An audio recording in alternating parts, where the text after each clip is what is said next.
अस्सलाम वालेकुम।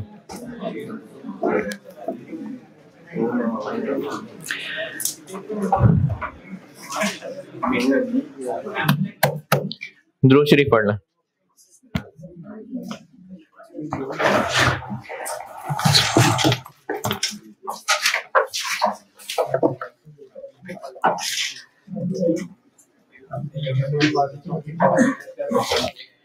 सवाल दिया था एक,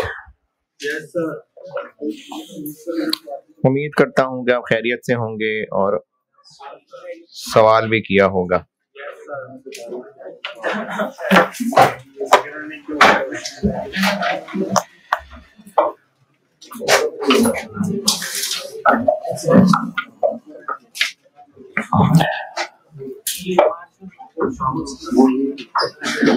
यार ये तो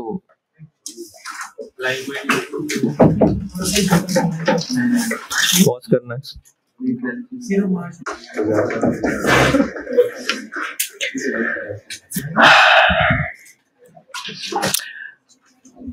हाँ भाई, सवाल किया है, कॉम्प्लिकेटेड था।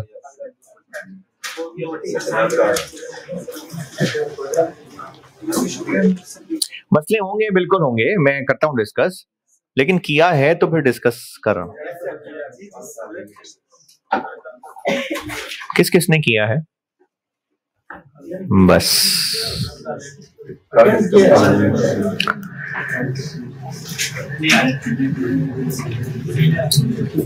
इतना अच्छा सवाल था कैलकुलेशन वाला, और आप अभी कर रहा हूँ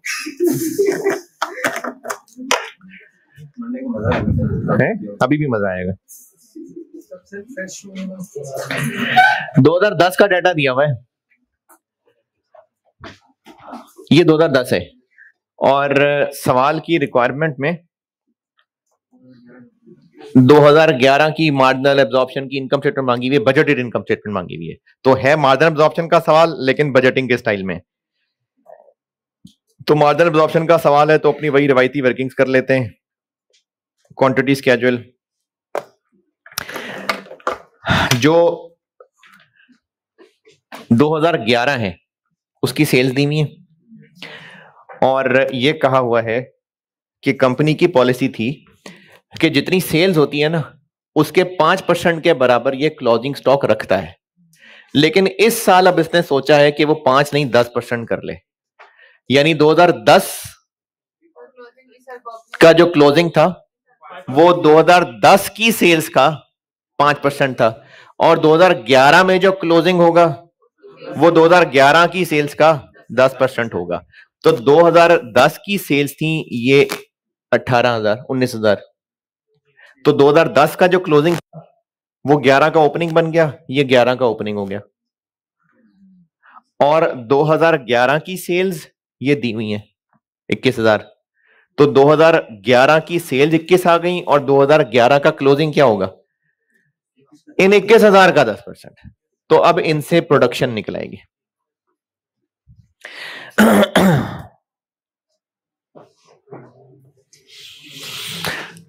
हाँ जी, क्वांटिटी स्केड्यूल जिन्होंने भी किया है।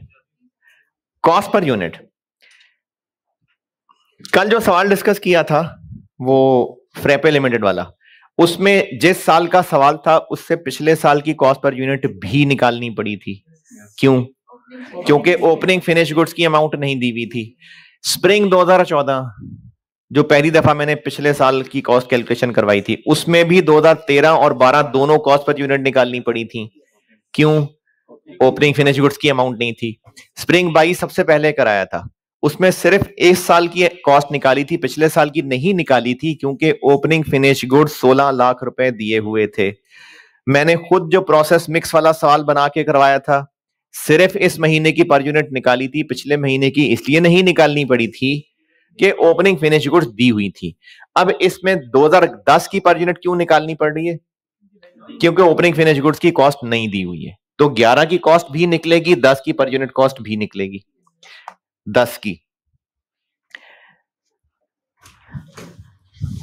2010 एक यूनिट बनाने के लिए 5 किलो लगते, ₹60 किलो वाले, तो पर यूनिट करना है तो ₹60 इंटू 5 किलो, ये 300 आ गया। एक यूनिट बनाने के लिए लेबर के 4 घंटे लगते ₹75 वाले, तो पर यूनिट करना है तो 4 इंटू 75। एक यूनिट बनाने के लिए 3 मशीन आवर्स लगते, और एक मशीन आवर चलेगा तो ₹15 वेरिएबल ओवरहेड्स, तो पर यूनिट करना है तो 15 इंटू 3, ये 15 इंटू 3 हो गया, ये मार्जिनल का बन गया। फिक्स्ड के लिए फिक्स्ड पर यूनिट निकालना पड़ेगा। 6 मिलियन दिए हुए हैं पिछले साल के और 18,000 प्रोडक्शन है, तो 6 को से डिवाइड कर दें तो ये पर यूनिट फिक्स्ड बन गया। 2010 में एक पॉइंट होगा जो पूछा नहीं आपने, या तो सोए में या किया नहीं है या मसला ही नहीं है।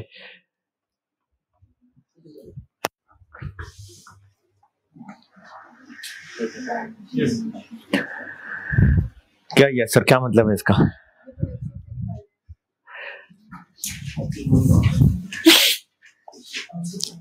कौन से पॉइंट का? Very good question. Point number 6, fixed overheads are allocated on the basis of machine hours. इसका मतलब है कि फिक्स्ड ओएआर पर मशीन आवर, मैंने तो पर यूनिट निकाल दिया। हमने इस वर्किंग के अंदर करना तो सब कुछ रुपीस पर यूनिट ही है ना, निकाल लेते हैं इसको per hour. 6 million divided by एक यूनिट के लिए 3 मशीन आवर्स लगते हैं, तो 18,000 के लिए लगने थे इतने, इसका आंसर आ जाएगा इतना। 111 को यहां लिख दूं, वो तो पर मशीन आवर है, ये तो पर यूनिट कर रहे हैं हम, तो मल्टीप्लाई बाय 3 घंटे लगते हैं। तो हमने चूंकि यहां लिखना बहरहाल पर यूनिट था, इसलिए डिवाइड ही यूनिट से करके उसको 333 निकाल दिया। ये 2010 ऐसे किया। जिन्होंने भी किया है, बाकी समझ आ गया? बाकी सारा आ गया समझ? नहीं ये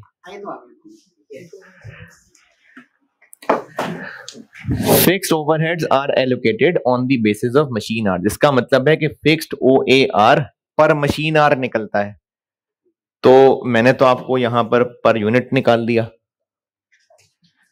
तो वो बता रहा हूं कि ठीक है पर मशीन आवर निकाल लें, लेकिन जो आंसर निकलेगा उसको बहरहाल पर यूनिट बना के वहां लिखना पड़ेगा, तो इसलिए मैंने इसको निकाल ही पर यूनिट लिया। 2010 2011 कभी फल सब्जी खरीद के लाए हैं? एक दफा। अच्छा, अब जब घर ले आए सब्जी खरीद के तो डांट भी पड़ी, किस बात पे? है सही नहीं लेके आए। अच्छा, जिस दुकान से सही मिलते होंगे, क्योंकि वो दुकानदार सब्जी मंडी से चुन चुन के ही लाता होगा सही, तो वो महंगी बेचेगा या सस्ती बेचेगा? महंगी बेचेगा। हम जो पिछले साल मटेरियल खरीदते थे, इस दफा हमने एक कंसल्टेंट को हायर किया। उसने कहा यार तुमने ऐसा करना, साथ चले जाना और तुमने खुद चुन चुन के मटेरियल लाना है। उसने कहा ठीक है, ₹2 किलो अपने सर्विस चार्जेस लूंगा मैं। तो अब हम जब भी मटेरियल खरीदेंगे वो अच्छी तरह चेक करके फिर शॉपर में डलवाएगा, तो हमें वो मटेरियल एक तरह से ₹2 महंगा पड़ रहा होगा, क्योंकि हम हर किलो पे ₹2 दे रहे हैं ना उसको, तो ये भी तो मटेरियल कॉस्ट में है कि नहीं? आएगा। अब देखें अगले साल होगा क्या। पिछले साल ₹60 किलो मिलता था, अब वो हो जाएगा महंगा। ₹60 किलो। अच्छा, पिछले साल कैसे निकाली थी material per unit? 5 kilo into ₹60। अब अगले साल 2011 की कैलकुलेशन हम कर रहे हैं। एक तो वो जो ₹60 किलो मिलता था वो 4% महंगा हो जाएगा, प्लस ₹2 और आ जाएगा, क्योंकि उस कंसल्टेंट को भी हमने ₹2 पर केजी देने हैं। ₹60 4% महंगा होगा और ₹2 और ऐड हो जाएंगे। और चूंकि अब हम अच्छा वाला मटेरियल ला रहे होंगे, तो पहले 5 किलो लगता था, अब वो 5 किलो का 0.95 लगा करेगा। तो 2010 5 किलो इंटू 60 2011 के लिए 5 किलो का 0.95 और 60 4% महंगा प्लस 2 रुपए। 5 किलो 5% कम, 60 रुपए 4% महंगा प्लस 2 रुपए। ये रेट इतने किलो मल्टीप्लाई करेंगे तो अब ये 305.9 बनेगा। अपने आप से बातें कर रहा हूं मैं जी सर।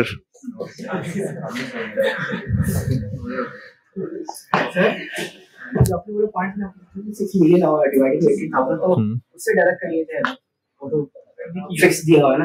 हाँ फिक्स वैल्यू दी है, फिक्स ओवरहेड है। हाँ उसको डायरेक्ट कर लेते हैं तो यही क्लैरिटी किया ना। तो आपने दूसरा वाला पॉइंट समझा तो दूसरा वाला ऐसे बताया है कि सवाल में लिखा हुआ है कि फिक्स्ड ओवरहेड मशीन आर से लिंक्ड है, तो फिर स्टूडेंट तो ये सोचेगा ना कि फिक्स्ड ओएआर मशीन आर निकलना चाहिए। तो ठीक है ऐसे कर लें, पर मशीन आर निकाल लें, लेकिन यहां तो फिर भी उसको पर यूनिट बना के लिखना ही पड़ेगा। फिर 3 से मल्टीप्लाई करेंगे, फिर लिखेंगे यहां। अभी वहीं तक वहीं थे अभी, मैं तो कहां से कहां निकल गया। नहीं लेकिन ये जो इतनी कहानी सुनाई वो सब्जी खरीद ली और वो अच्छा लेबर एक चैप्टर हुआ करता था, अभी भी है। लेबर को हम लोग बेसिक वेज पहले दिया करते थे 75 रुपए पर आवर, और वो वर्कर 4 घंटे लगाता था 1 यूनिट के लिए।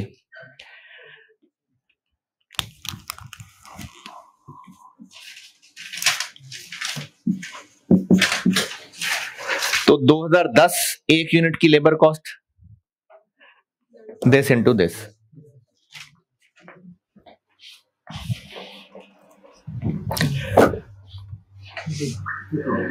दो 2010 में लेबर 1 यूनिट के लिए 4 घंटे लेता था, 75 रुपए उसका वेज रेट था, तो 4 इंटू 75 1 यूनिट की लेबर कॉस्ट आ गई। अब 2011 में एक तो लेबर का रेट महंगा होगा, हमने अब उन लोगों से दोबारा एग्रीमेंट किया है।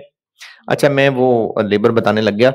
जिन्होंने किया है सवाल, पॉइंट नंबर 2 और पॉइंट नंबर 3 की अंग्रेजी पढ़ के देख लें, इसमें किसी वर्ड का ना मतलब समझ आया हो तो बताइए। जिन्होंने सवाल किया है पॉइंट 2 और पॉइंट 3 की अंग्रेजी चेक कर लें, कोई एतराज परेशानी है तो बताइए।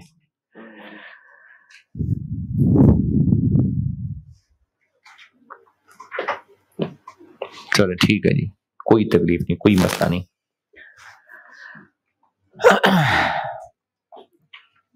लेबर को पिछले साल 75 रुपए पर आवर दे रहे थे और 4 घंटे वो लेता था 1 यूनिट के लिए।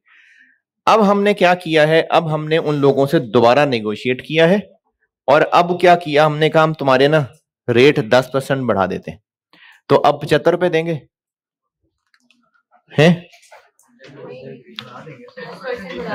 अब ये देंगे, ये उसका अब नया वेज रेट होगा। इसके अलावा हम उसको एक बोनस भी ऑफर करेंगे और एक कंसल्टेंट बुला के उनकी ट्रेनिंग भी कराएंगे। तो अब जब उनकी ट्रेनिंग हो जाएगी तो इस सब का एक तो ट्रेनिंग, वेज रेट बढ़ा दिया, बोनस दे देंगे, तो अब उसका फायदा ये होगा कि वो जितना पहले टाइम लगाते थे अब उससे जल्दी कर देंगे, क्योंकि टाइम बचाएंगे तो बोनस मिलेगा ना। तो अब जो इतना टाइम वो पहले लगाते थे कम लगाएंगे, तो पहले 4 घंटे लगते थे अब 15% कम लगेंगे, यानी अब 4 घंटे की बजाय 0.85 लगेगा। तो अब 1 यूनिट बनाने के लिए वर्कर इतने आर लेगा और उसको पर आर इतने पैसे मिलेंगे, तो उसकी बेसिक वेजेस बन जाएंगी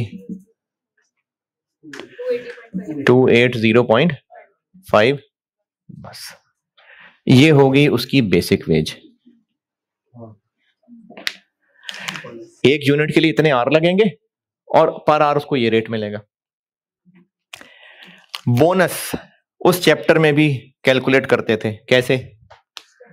टाइम सेव्ड इनटू पर आर जो भी बोनस का रेट है। तो पर आर जो बोनस का रेट है वो तो है 30% ऑफ लेबर कॉस्ट। तो अच्छा ये है वही वाली बात जो उस चैप्टर में करते थे, लेकिन डिफरेंट एंगल से लिखी हुई है, इंग्लिश थोड़ी सी ज्यादा स्टाइलिश करके लिखी हुई है।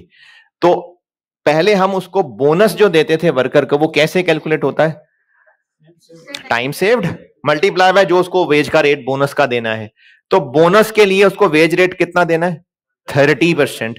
यानी इसका नहीं, ये इसका नहीं भाई, इसका ना वेज रेट कह रहा हूं। तो वेज रेट का 30% देना है उसको।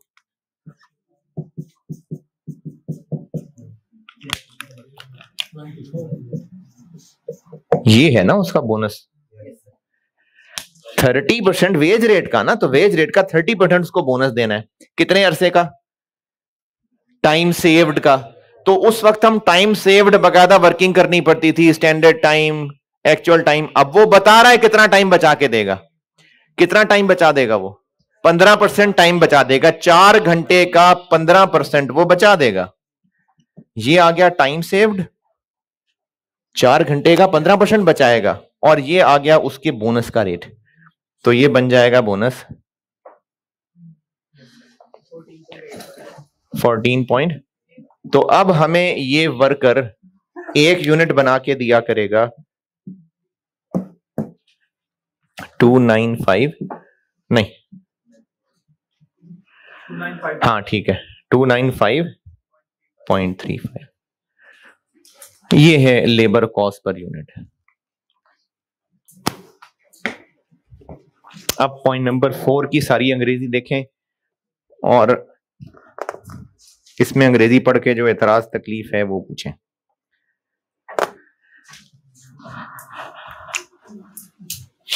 वो मैंने पीछे एक डिफरेंट शॉर्टकट से किया हुआ है, लेकिन मैंने अब आपको उसको डिटेल समझाया हुआ। ये मैंने उसी स्टाइल से किया है जैसे लेबर में करते थे। बेसिक वेजेस आ गई और ये उनका बोनस आ गया। टाइम सेव्ड के ऊपर बोनस वाला रेट, टाइम के ऊपर बेसिक वेज रेट। क्या पहले ये देखें, ये ठीक है। पॉइंट नंबर 4 की अंग्रेजी में ये जो मैंने इधर किया है, इसमें कुछ जिन्होंने भी किया है,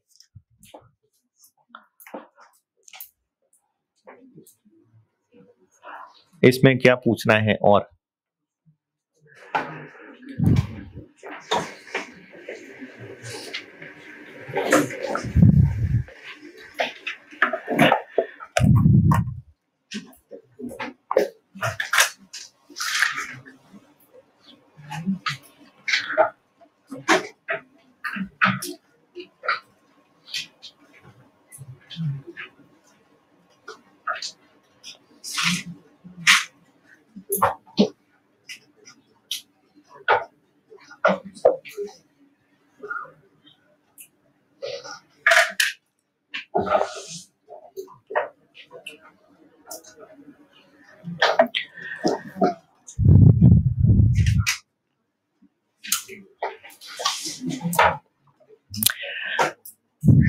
सोई भी कॉम कुछ नहीं, लेबर में कुछ नहीं पूछना, ठीक है।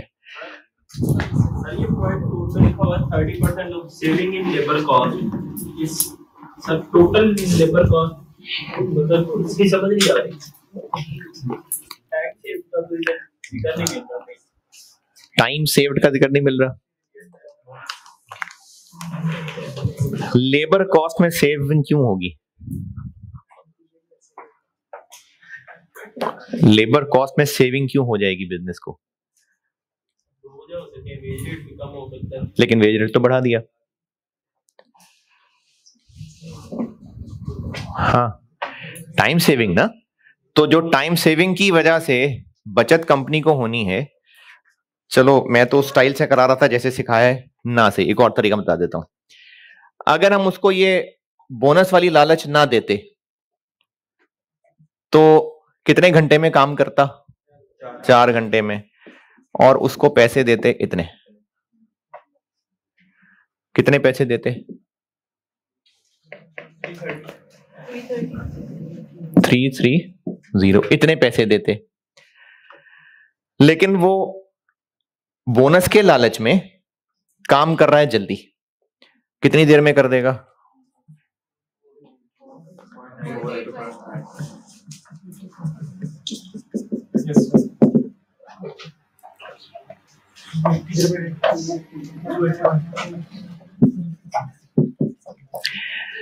तो हम उसको इतने पैसे तो देंगे ही देंगे, लेकिन कितनी बचत करा देगा वो हमारी?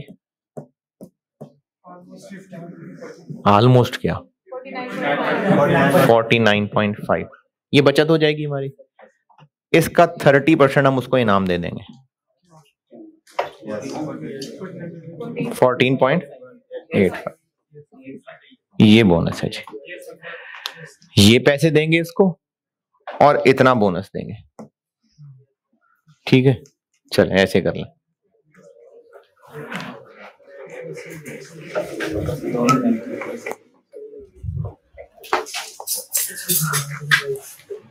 वेरिएबल ओवरहेड्स 5% महंगे हो जाएंगे, तो वेरिएबल ओवरहेड्स 45 रुपए को 5% महंगा कर लिया। फिक्स्ड दोबारा निकालना पड़ेगा, ये फिक्स्ड दोबारा निकाला है। पिछले साल वाले को महंगा किया और ये वो 3 लाख, कौन सा? वो जो कंसल्टेंट को 3 लाख देने हैं, और उसको फिर 2000 अगले की 11 उसकी प्रोडक्शन से डिवाइड कर दिया, और इन्हीं रेट्स को यूज करके इनकम स्टेटमेंट बनानी है। वो तो करेंगे तो बना ही लेंगे। ये था जी सवाल। 85-15 क्यों किया है? ये सारी कैलकुलेशन 85 के ऊपर कर दी मैंने। बचत कितनी आ रही है? 15। तो अगर ये 85 है तो 15 का क्या होगा?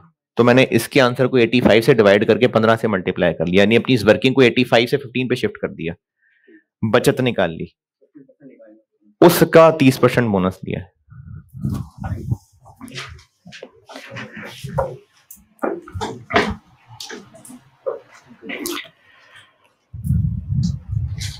ले जी, यहां थे हम कल। केस 1 के जितने किलो जी, ये जो मटेरियल कॉस्ट में हमने कंसल्टेंट को 2 पर केजी दिया है, तो इस वाली पेमेंट को क्यों नहीं ओवरहेड में? क्या ये डायरेक्ट कॉस्ट है या नहीं है?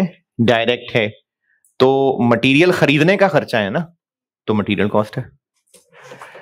हम जो मटेरियल खरीद रहे हैं उसको खरीदना, खरीद के लेके आना, ये सब है ना मटेरियल।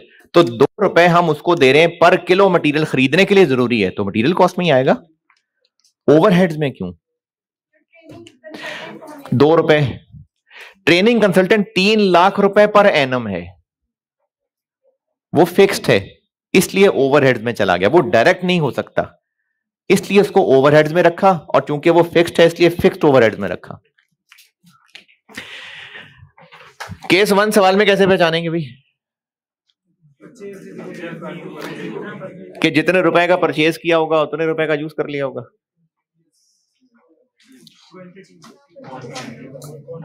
जितने किलो फॉर द मंथ या महीने या साल, जिसका भी सवाल होगा, जितने किलो फॉर द मंथ खरीदे होंगे उतने ही किलो यूज हुए होंगे। ये सवाल में पहचाना जाएगा। जैसे ये एक सवाल है, ये कराऊंगा मैं क्लास में किसी दिन। इस महीने में 5700 kilo was issued to production, 15,000 purchase. तो परचेज और इश्यूड कैलकुलेट क्या कर रहे हो? परचेज और इश्यूड बराबर है कि नहीं है? नहीं है। 15,000 परचेज है, 57 इश्यूड है, तो केस 1 नहीं है। तो सवाल से पहचाना जाएगा कि ये केस 1 है या नहीं है। तो जितना अच्छा, अब जागे, मैंने पढ़ाना शुरू कर दिया आगे। वो खत्म हो गया, ऑटम 10 जो होमवर्क डिस्कस कर रहा था वो खत्म हो गया। अब जाग जाए, मैं वेरिएंस पे आ गया हूं वापस। तो 5700 केजी इशूड, 15,000 किलो खरीदा, तो पता चल रहा है कि बराबर है या नहीं है? ना पता चल रहा हो किसी को 15,000 57 बराबर है कि नहीं, पता चल गया। तो परचेजेस और यूज्ड बराबर है।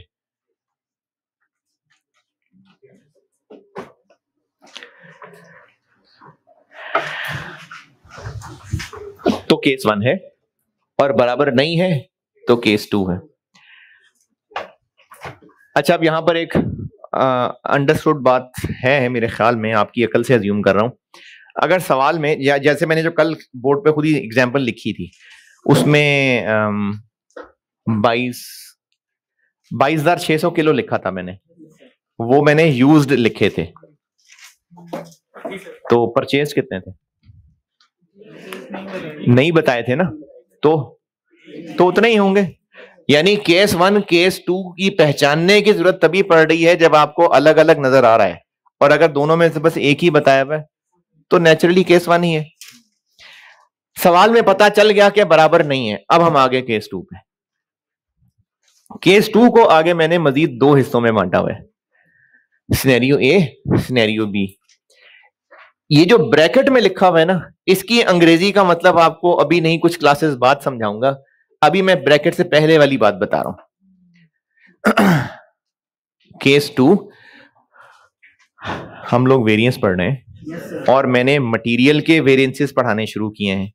मटेरियल के वेरिएंसेस हमने कल जो मैंने पढ़ाया था मटेरियल कॉस्ट वेरिएंस, वो क्या था? मटेरियल कॉस्ट वेरिएंस के जितने यूनिट्स बनाए उनके लिए कितनी मटेरियल कॉस्ट लगनी चाहिए थी और कितनी मटेरियल कॉस्ट लगी, इनका डिफरेंस मटेरियल कॉस्ट वेरिएंस था। फिर उसको 2 में तोड़ा था, प्राइस वेरिएंस और क्वांटिटी वेरिएंस, और उनके फिर फार्मूले लिख के दिए थे। ये फार्मूले याद करने पड़ेंगे। कोई बूटी छुट्टी बनानी है किसी ने तो वो ले जाए, लेकिन ऑफिशियली याद करने पड़ेंगे।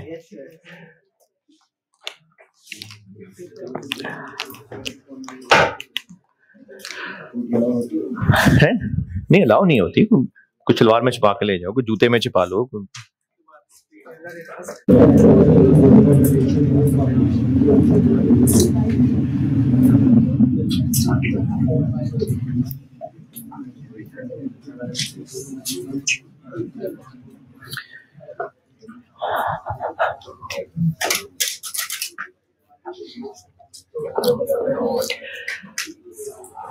कर दिया उन्होंने?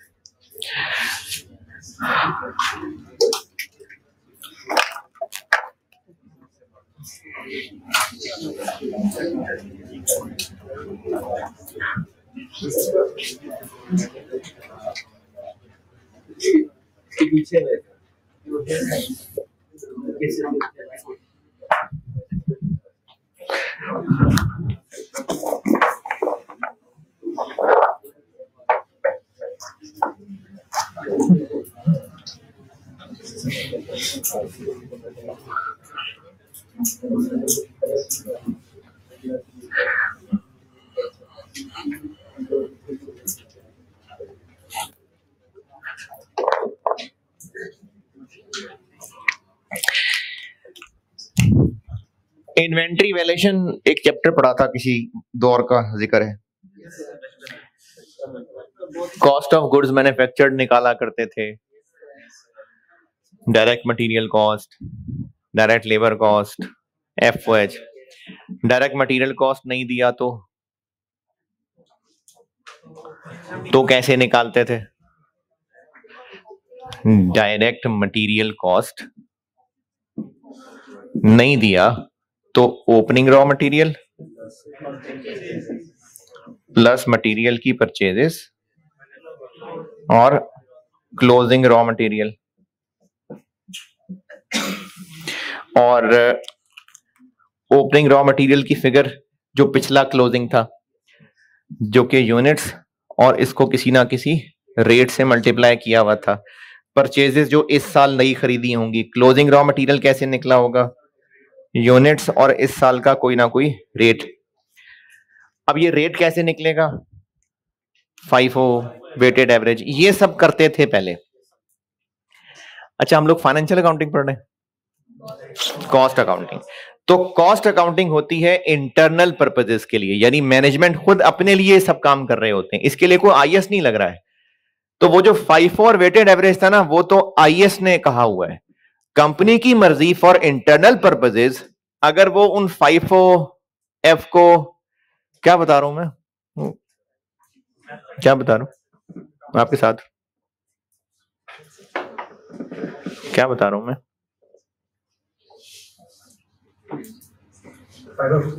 FIFO को क्या बता रहा हूं? अभी लेबर की क्या बात बताई थी मैंने?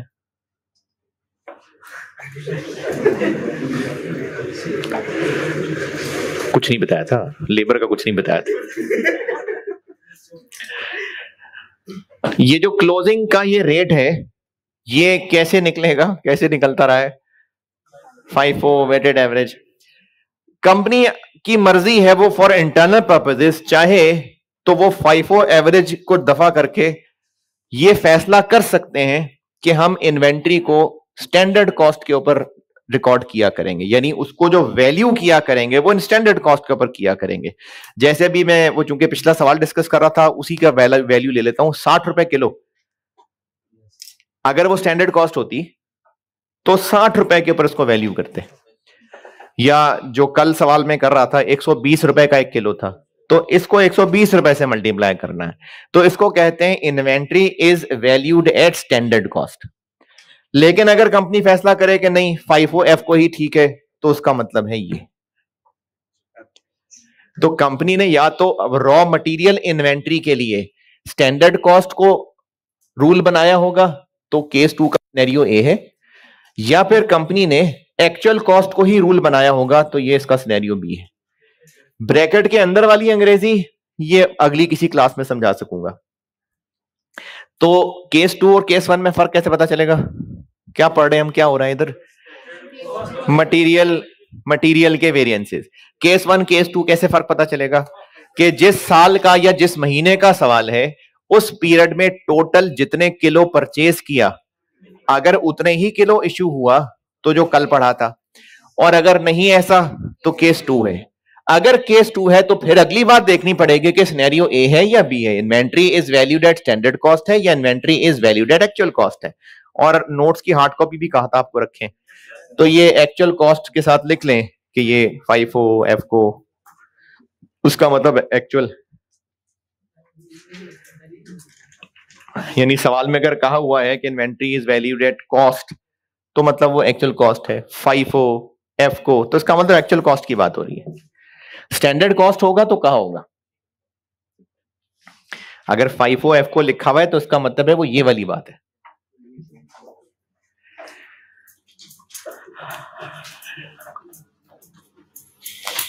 तो inventory is valued at standard cost का क्या मतलब हुआ कि कंपनी ने क्या रूल बनाया हुआ है कि ये जो इन्वेंट्री वैल्यूएशन में क्लोजिंग स्टॉक पे रेट लगाया करना है, ये कौन सा?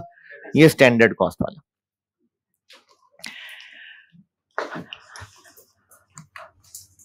ये सिर्फ क्लोजिंग के लिए है और किसके लिए होगा? अरे जो क्लोजिंग, ओपनिंग के लिए कोई रूल नहीं बनाया जाता ना, जो क्लोजिंग है वो तो है ही अगला ओपनिंग।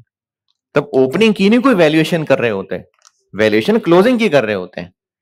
अब वो जो क्लोजिंग है वो है अगला ओपनिंग।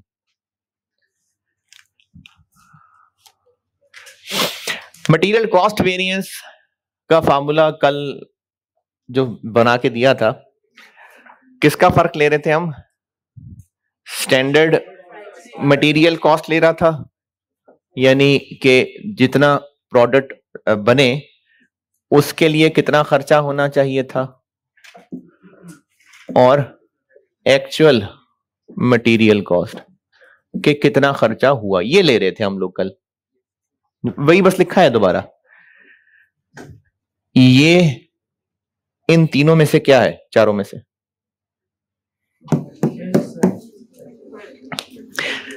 ये इनमें से क्या है?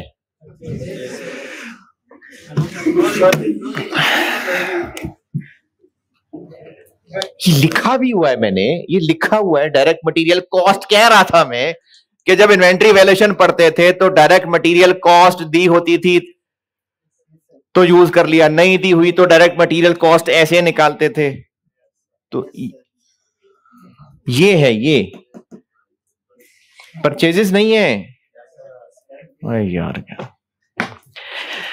इस वेरिएंस के वेरिएंसेस पढ़ा रहा हूं मैं, नासिर अब्बास वेरिएंसेस पढ़ा रहा हूं मैं, और हमने डायरेक्ट मटेरियल के वेरिएंसेस पढ़ने शुरू किए हैं। मैंने कल मटेरियल कॉस्ट वेरिएंस का फार्मूला लिखा था कि जितना मटेरियल कॉस्ट लगनी चाहिए थी माइनस जितनी एक्चुअली लगी। क्या मुराद है कि इतनी डायरेक्ट मटेरियल कॉस्ट एक्चुअली लगी? इसकी बात हो रही है कि इसकी बात हो रही है? ये इसकी बात हो रही है, कितना मटेरियल कंज्यूम हुआ मटेरियल, अब तो प्रोसेस भी कर करके फारिग हो गए। मटेरियल कॉस्ट इनकर होने का मतलब क्या होता है? जो प्रोसेस में इन होता है, जो प्रोडक्शन में इन होता है, मतलब जो मटेरियल कंज्यूम होता है उसको हम डायरेक्ट मटेरियल कॉस्ट कहते हैं।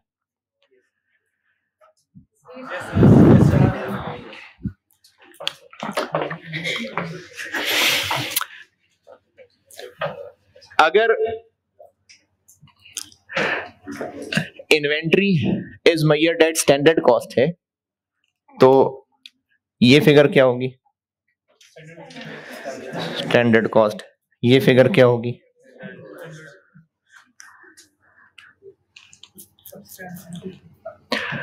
तो मटेरियल कॉस्ट वेरिएंस का फार्मूला क्या बन गया?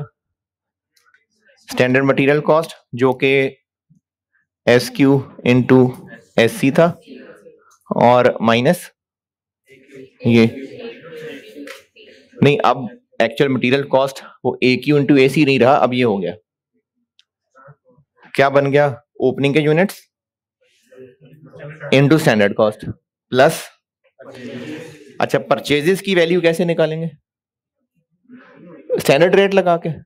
नहीं, ये तो एक्चुअल वाली ही है, ये क्लोजिंग के यूनिट्स टू स्टैंडर्ड कॉस्ट, यही है जो मैंने ये ऐसे लिखा हुआ। ये material cost variance standard cost into standard quantity minus this plus this minus this.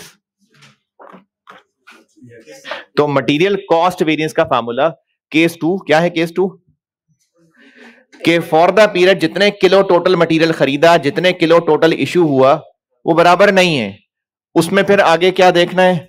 Scenario ए के सिनेरियो बी क्या है? अलग अलग के inventory is valued at standard cost है। क्या मुराद है इससे?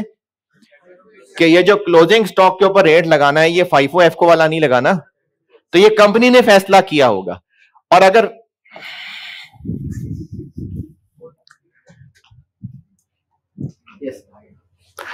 अगर कंपनी ने फैसला किया हुआ कि नहीं, जो असल में रेट बनता था FIFO एफको वो लगाना है, तो फिर ये है। और अगर सवाल में नहीं बताया कि एट स्टैंडर्ड है कि एट एक्चुअल है, तो बाय डिफॉल्ट एट एक्चुअल है। ए और बी में से बाय डिफॉल्ट बी है।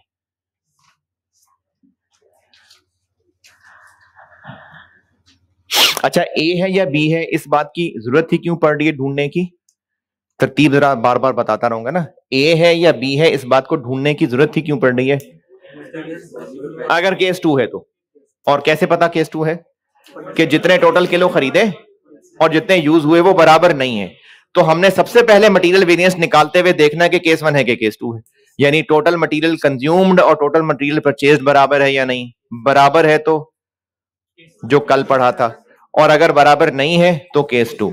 अब केस 2 है तो फिर आगे देखना है कि inventory is valued at standard cost है या एट एक्चुअल कॉस्ट है। तो अगर inventory is valued at standard cost है तो मटेरियल कॉस्ट वेरिएंस का फार्मूला क्या हुआ? ये माइनस ये। क्या फार्मूला हुआ? ये माइनस ये। और केस 1 का फार्मूला क्या था? वो माइनस वो। तो अगर inventory is valued at standard cost है तो मटेरियल कॉस्ट वेरिएंस हो गया ये।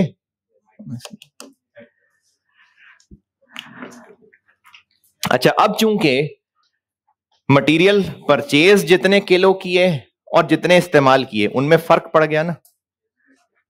अगर एक्चुअल क्वांटिटी परचेज,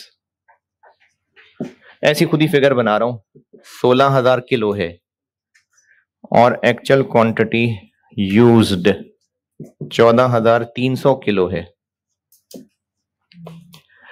तो मटेरियल प्राइस वेरिएंस में हम क्या देख रहे होते हैं? मटेरियल प्राइस वेरिएंस में कि जितने रुपए किलो मिलना चाहिए था और जितने रुपए किलो एक्चुअली मिला, और मल्टीप्लाई उसको किससे करते हैं? एक्चुअल क्वांटिटी से। अब तो एक्चुअल क्वांटिटीज मैंने 2 लिख दी, तो इससे के इससे मटेरियल प्राइस वेरिएंस क्या बता रहा है कि जब खरीदने गए तो इतने रुपए किलो मिलना था, इतने रुपए किलो का मिला, तो कौन से किलो यूज करें? परचेज्ड वाले। ये देखें परचेज्ड वाले। फार्मूला वही है कल वाला, फार्मूला कल वाला ही है। Actual cost into standard cost, actual quantity into standard cost minus actual quantity into actual cost. अच्छा, ये फार्मूले आपको यार याद ही करने पड़ेंगे। मैं आपको ना मैक्सिमम इसमें 2 टिप्स बता सकता हूं, वो सुन ले अगर काम के लगे। वैसे खुद भी अगर किसी ने याद करने की कोशिश की होगी तो वो ये ढूंढ चुका होगा। 2 टिप्स ही बता सकता हूं, मैंने भी ऐसे याद किए हुए हैं कि ये प्राइस वेरिएंस है, ये क्वांटिटी वेरिएंस है। आगे भी ना हमने लेबर ओवरहेड सब में मेनली ये 2 ही होंगे, रेट वेरिएंस होगा और क्वांटिटी वेरिएंस होगा। जब रेट वेरिएंस ले रहे होंगे तो क्वांटिटी एक्चुअल, और जब क्वांटिटी वेरिएंस ले रहे होंगे तो रेट स्टैंडर्ड। जब रेट वेरिएंस ले रहे हैं तो क्वांटिटी एक्चुअल रखनी है, और जब क्वांटिटी का वेरिएंस ले रहे हैं तो रेट स्टैंडर्ड रखना है। एक टिप। दूसरी टिप, अच्छा लिख लें, लेकिन ये टिप है, कुछ आगे फार्मूले ऐसे आएंगे जिनमें आप ये जबरदस्ती लगाने की कोशिश करेंगे तो कहेंगे सर आपने तो गलत बताया था। तो ये टिप्स हैं, हेल्प होगी याद करने में, हेल्प होगी याद करने में। रेट वेरिएंस निकाल रहे हैं तो क्वांटिटी एक्चुअल, और क्वांटिटी का वेरिएंस निकाल रहे हैं तो रेट स्टैंडर्ड। दूसरी टिप, कॉस्ट वेरिएंसेस में स्टैंडर्ड माइनस से पहले आएगा, एक्चुअल माइनस के बाद आएगा। कॉस्ट वेरिएंसेस निकालते हुए स्टैंडर्ड माइनस से पहले लिखना है, एक्चुअल माइनस के बाद लिखना है। स्टैंडर्ड पहले है, एक्चुअल बाद में। स्टैंडर्ड पहले है, एक्चुअल बाद में, यानी स्टैंडर्ड में से एक्चुअल माइनस करना है। ये फार्मूले इसलिए बुजुर्गों ने ऐसे सेट किए हुए हैं कि स्टैंडर्ड इधर रखें, एक्चुअल इधर रखें, ताकि आंसर पॉजिटिव आए तो वो फेवरेबल हो। क्योंकि एक्चुअल कम होगा तो ये फेवरेबल बात है ना, और अगर एक्चुअल ज्यादा हुआ तो नेगेटिव एडवर्स, ताकि आंसर ही माइनस में आ जाए। तो इसलिए इनकी प्लेसमेंट का ख्याल रखिएगा। टिप दोबारा बता रहा हूं, रेट निकालते हुए क्वांटिटी एक्चुअल, और क्वांटिटी का वेरिएंस निकालते हुए रेट स्टैंडर्ड। और दूसरी टिप बताई है कि स्टैंडर्ड पहले है और एक्चुअल माइनस के बाद है। फिर भी करने तो याद ही पड़ेंगे आपको। फरवरी में कोई टाइम निकाल लेंगे? नहीं, अभी ही साथ साथ करना पड़ेगा। और ये 15 से 20 नंबर तक का क्वेश्चन है पेपर का।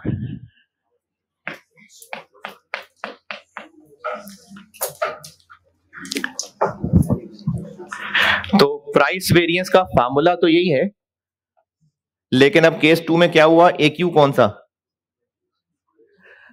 परचेज वाला। और यूजेज वेरिएंस में कौन सा एक्यू यूज करें? यूजेज वेरिएंस, यूज्ड वाला। फार्मूले वही वाले हैं, बस अब फर्क क्या पड़ रहा है कि परचेज या यूज्ड। तो प्राइस वेरिएंस में परचेज्ड वाला, यूजेज वेरिएंस में यूज्ड वाला। इलस्ट्रेशन 2 सॉल्व कर दें, अगले पेज इलस्ट्रेशन 2 है, वो सॉल्व कर दें।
हाँ जी,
अरे इतनी लंबा सवाल तो नहीं था यार।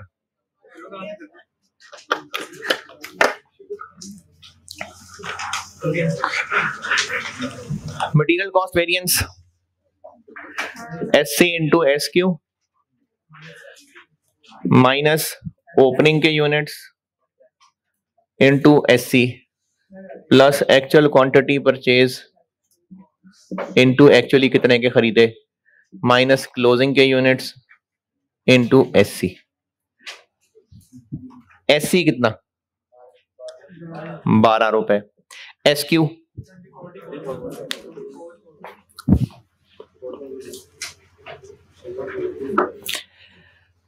SQ होता है जितने यूनिट्स बनाए उसके लिए टोटल कितने किलो लगने चाहिए थे, कितने लगने चाहिए थे टोटल 24,000 किलो, तो into 24,000 kilo minus opening raw material के कितने यूनिट्स नहीं पता, क्लोजिंग कितने नहीं पता, ओपनिंग क्लोजिंग दोनों ही नहीं पता, लेकिन इतना नजर आ रहा है कि 25,400 किलो खरीदे 25 इस्तेमाल हुए तो 400 क्लोजिंग होंगे। अगर ओपनिंग क्लोजिंग अलग अलग बताए होते तो जितने बताए होते, लेकिन है ही नहीं, तो जो कम से कम नजर आ रहा है उसी को कर लेते हैं। फिर भी अगर कोई कहे नहीं अज्यूम कर लेते हैं, ठीक है 1000 किलो अज्यूम कर लें, ओपनिंग क्लोजिंग 1400 आ जाएगा। ओपनिंग 0 अज्यूम कर लें, क्लोजिंग 400 किलो आ जाएगा। ओपनिंग 2000 किलो अज्यूम कर लें, क्लोजिंग 2400 किलो आ जाएगा।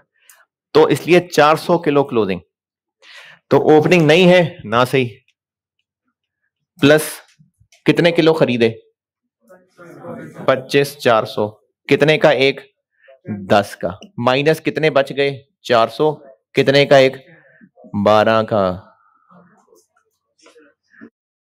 Standard cost, inventory is valued at standard cost. ये कैसे पता कि केस 2 है, और inventory is valued at standard cost. कितना आंसर आ गया 388। Positive negative positive. और मटेरियल प्राइस वेरिएंस का formula standard cost into actual quantity purchase minus actual cost into actual quantity purchased. ये 12, ये 25,400 माइनस ये 10 रुपए, ये 25,400। 50 positive negative positive. Material quantity variance standard cost into standard quantity minus standard cost into actual quantity used. 12 रुपए into 24,000 minus 12 रुपए into actually use हुए 25,000 negative 12,000।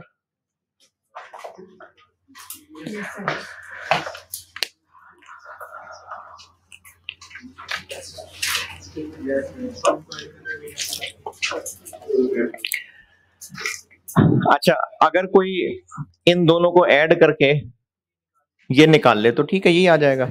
ये मैंने अलग से इसलिए बताया है क्योंकि सवाल में हो सकता है नाम लेके पूछा हो मटेरियल कॉस्ट वेरिएंस और ये ना निकालने हो, तो फिर डायरेक्ट भी तो निकालना है ना। वैसे अगर मटेरियल वेरिएंसेस है ना तो वो ये दो हैं, ये तो उनको मिला के एक चीज बनाई हुई है। वेरिएंसेस ये दो हैं, लेकिन टोटल वेरिएंस नाम लेके पूछा जा सकता है, इसलिए उसका फार्मूला बना हुआ है। हो सकता है आगे चल के मैं मिसिंग फिगर्स वाले सवाल कराऊंगा, रिवर्स कैलकुलेशन, उनमें ये काम आ जाया करेगा, तो इसलिए इसकी कैलकुलेशन की भी प्रैक्टिस रखें। Otherwise this plus this is equal to this.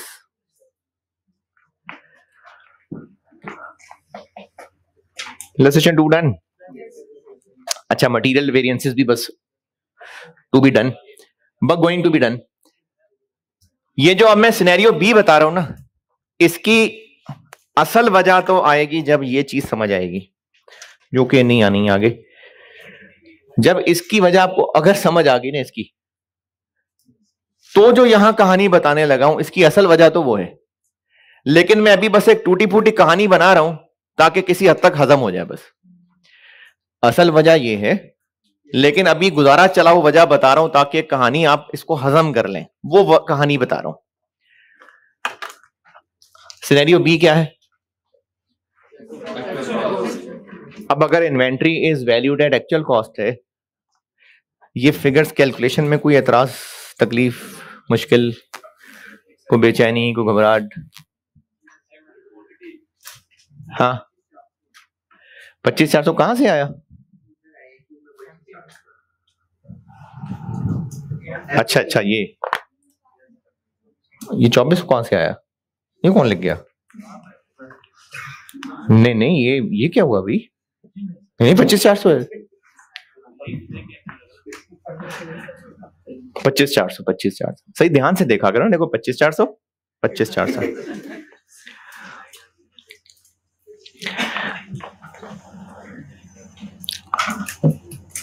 Yes, sir.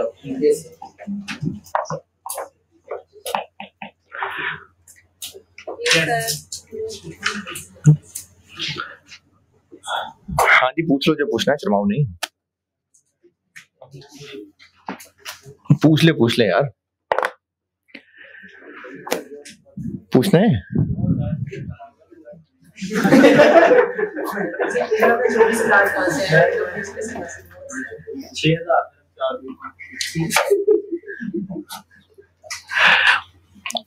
अगर inventory is valued at actual cost है तो इसकी जगह क्या आ जाएगा?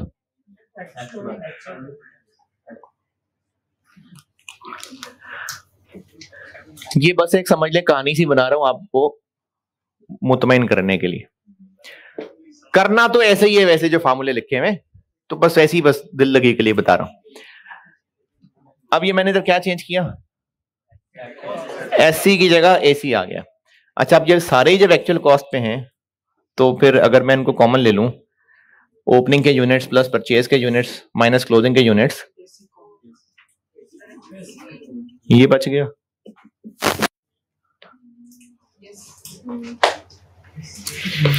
एसी तीनों में से कॉमन ले लिया मैंने, तो पीछे रह गए ओपनिंग के units plus purchase units minus closing units, used units आ गए। तो एक तो सिनेरियो बी में मटेरियल कॉस्ट वेरिएंस का फार्मूला हो गया ये।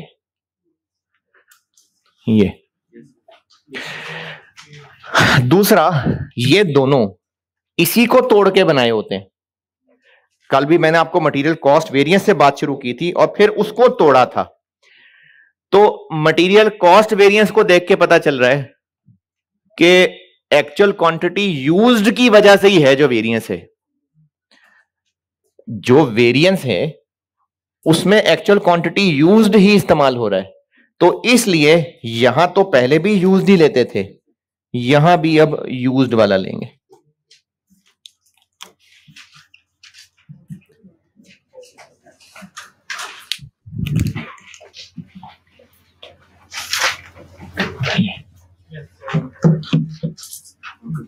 अच्छा, ये सारी टेंशनें दोबारा से मटेरियल कॉस्ट के वेरिएंसेस आ गए। मटेरियल के वेरिएंसेस हैं, सबसे पहले क्या देखता है, केस 1 है के 2 कैसे, जितने टोटल किलो खरीदे फॉर द पीरियड और टोटल जितने किलो इस्तेमाल हुए, अगर बराबर है तो केस 1, डिफरेंट है तो केस 2। केस 2 है आगे, अब inventory is valued at standard cost है या inventory is valued at actual cost है। इन दोनों में यूजेज वेरिएंस का सेम फार्मूला है, प्राइस वेरिएंस का फर्क है। सिनेरियो ए है तो क्वांटिटी परचेज लेनी है, सिनेरियो बी है तो क्वांटिटी यूज लेनी है। ये इसी तरह के कुछ ना कुछ तुक्के लगा के करना तो आपको याद ही पड़ेगा। इसके अलावा ना मैं आपको कुछ और भी शायद चीजें बताता रहूंगा, वो भी आप अच्छा है कि नोट्स पे लिखें अगर आपने हार्ड कॉपी ली है तो। ये चीज भी याद रखिएगा, काम आएगी। ये जो लिखा हुआ है ना, ये इसको सर्कल करके कह लें, ये है actual total purchases for the period. ये total purchases for the period है ना। ये बात भी याद रखिएगा, इसका फायदा एग्जाम क्वेश्चंस कराऊंगा तो बताऊंगा क्या फायदा है इसके। ये शक्ल भी याद रखिएगा कि ये चीज क्या है, actual total purchases for the period. क्यों? क्योंकि यूनिट परचेज्ड और रेट से मल्टीप्लाई किया हुआ है, तो ये है actual total purchases for the period.